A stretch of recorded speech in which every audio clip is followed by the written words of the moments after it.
Warning: nervous patrons should not watch this video.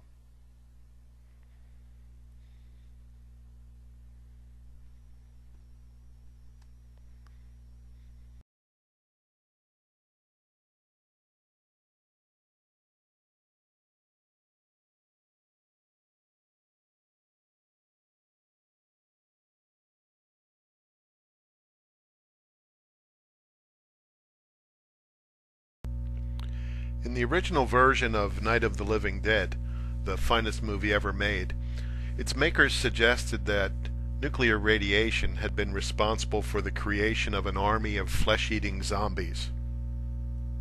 Makes sense to me. The theme of this version of Night of the Living Dead is that some distance education courses, created without the benefit of best practices, along with student fears and perhaps a little radiation, have morphed into flesh-eating zombies. Let's face it, strange things had been going on for a while. In the very short time it took Boris Yeltsin to popularize his famous Boris dance, and in the time it took us to declare mission accomplished, distance education courses had become much more than just a novelty. By 2004, 2.2 million students were enrolled in some form of distance education. Two-thirds of all adults had internet access, and 87% of all four-year colleges now had distance education offerings. The next phase of our story begins with brother and sister Jack and Jill visiting the grave of their father. Both Jack and Jill are nervous with the upcoming semester. Neither of them have ever taken a distance course before, and theirs is starting today. Jill comments, "Jack, we shouldn't be nervous. I'm sure our instructors will have studied that Quality Matters rubric." Jack replies, "Quality Matters rubric, is that the one that covers 40 specific elements?" Jill replies, "Whoa, Jack, you're all over that one. Yeah, Quality Matters was created at the University of Maryland as a result of a grant. It's got 8 major elements to it." Jill laughs and says, "I've already created an acronym for the..." Wait a minute. Is that our distance ed course?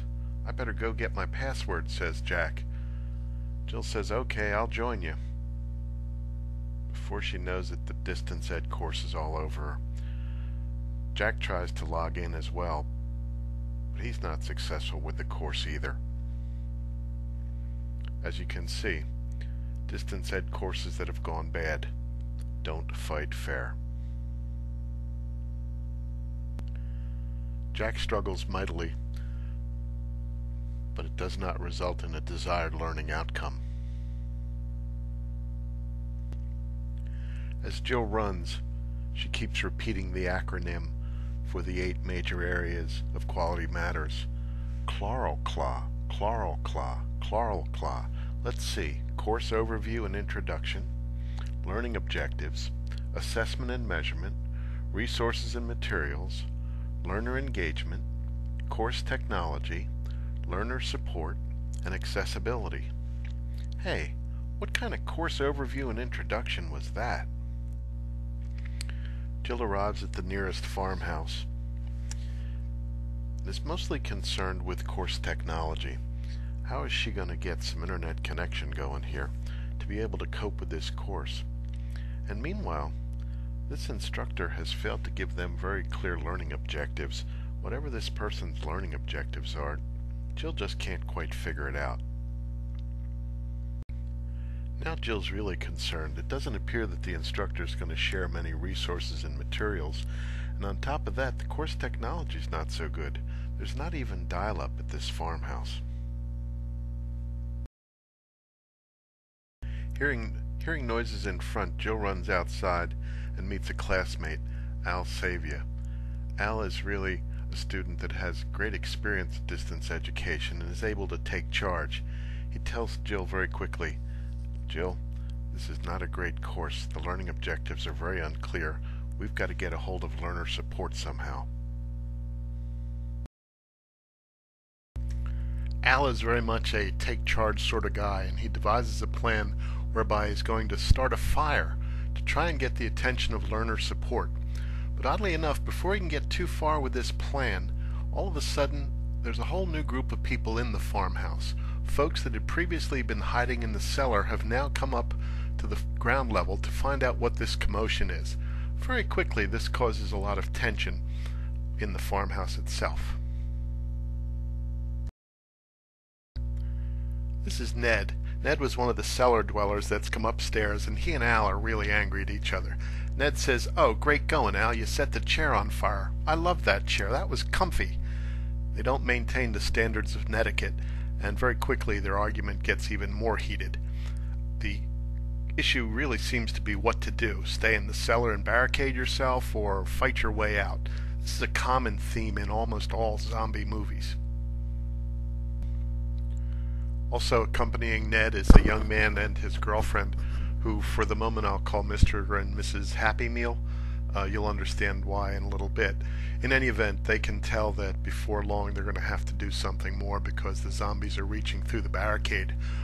Earlier there were only one or two outside. Now there's a large horde, and it seems clear to at least Al and to Mr. and Mrs. Happy Meal that they're going to have to try and make a break for it. Now it's become a regular zombie picnic out there, and you can see that the place is overrun with zombies. Deciding that they can't stay any longer. By the way, there's even what appears to be a naked zombie. In any event, they decide to come up with a plan which involves firebombs as a diversion, racing to a pump, filling a pickup truck with gasoline, and they've got a plan. It's really active learning. Well, the escape attempt is a failure. The truck explodes, and the Happy Meals are caught in the truck by the zombies and become Happy Meals. This part is left in for nothing other than shock value. It was the most shocking part of the movie in 1968, and it's zombies. They're doing what zombies do. In any event, meanwhile, Al runs back to the house and sits down and finds a TV set of all things, and plugs the TV set in and starts to get some more news. The broadcast announces that scientists have determined that the zombies are partially dead, partially alive online courses. Paratroopers, armed with video cameras, interactive discussion forums, and instructions for livening the sessions, have been defeating the zombies, and help is on the way. Help is on the way, but it won't arrive quickly enough to save everyone except Al. The entire ground floor of the home is overrun by the zombies, and Al is forced to take refuge in the basement. In a frightful night in which he barricades himself and fights off the remaining zombies, he survives in the morning to hear the posse approaching. The posses use all techniques at their disposal to liven up the distance courses and stop the zombies.